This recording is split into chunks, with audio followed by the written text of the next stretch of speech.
absolute freedom, moksha, mukti, is here and now. મોક્ષ અને મુક્તિ એ મૃત્યુ પછી મળે છે. એ ખ્યાલ, એ વિચાર, એ આપણને ખોટા રસ્તાઓ ઉપર લઈ ગયો છે હજારો વર્ષોથી.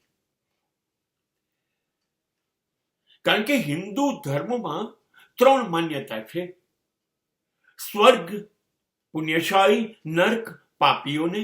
અને જેને પુણ્ય અને પાપ બંનેથી ઉપરની અવસ્થા થઈ ગઈ છે એ હવે જન્મ નહીં લે, એ મુક્ત થઈ જશે, એ આત્મા પરમાત્મામાં મળી જશે. આ ત્રીજી થિયરી છે. આવું આપણને સમજાવવામાં આવ્યું છે. નહીં, અધ્યાત્મ એવું કહી રહ્યું છે કે એક કદાચ સંજોગો વસાત એવી વિચારસરણી હશે, પણ મુક્તિ, મોક્ષ અત્યારે જ શક્ય છે. કારણ કે માણસની અંદર 10 દરવાજા છે, 10 દુશ્મનો બેઠા છે, 5 ઇન્દ્રિયો અને 5 વૃત્તિઓ. આ 10 જગ્યાએથી આપણે બરબાદ થઈ શકીએ છીએ. કામ, ક્રોધ, મોહ, લોભ, મદ, આ 5 જણા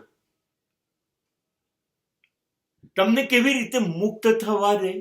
તમને જીવનભર આ 5માંથી 5 અથવા કોઈ એક પકડી રાખે છે, તો મુક્ત કેવી રીતે? એવી રીતે આંખ, કાન, જીભ, મન, શ્વાસ, આ 5 ઇન્દ્રિયો તમને બેવકૂફ બનાવ્યા જ કરે છે. આ 5 ઇન્દ્રિયો તમારા કાબુમાં છે નહીં. આ 5 ઇન્દ્રિયો તમને જોવાના હતા, તમારી અંદર જવાનું હતું, એના બદલે બહાર રખડતી ફરે. તો 5 ને 5 10 જણા તમને રખડાવે છે આખી જિંદગી. અને આમને આમ મૃત્યુ આવી જાય છે. ત્યાં સુધી ખબર નથી પડતી કે મારે આ 10 દિશામાં નહોતું જવાનું, મારે 11મી દિશામાં જવાનું હતું, એ ખબર નથી પડતી. અને 11મી દિશા એ મોક્ષ છે.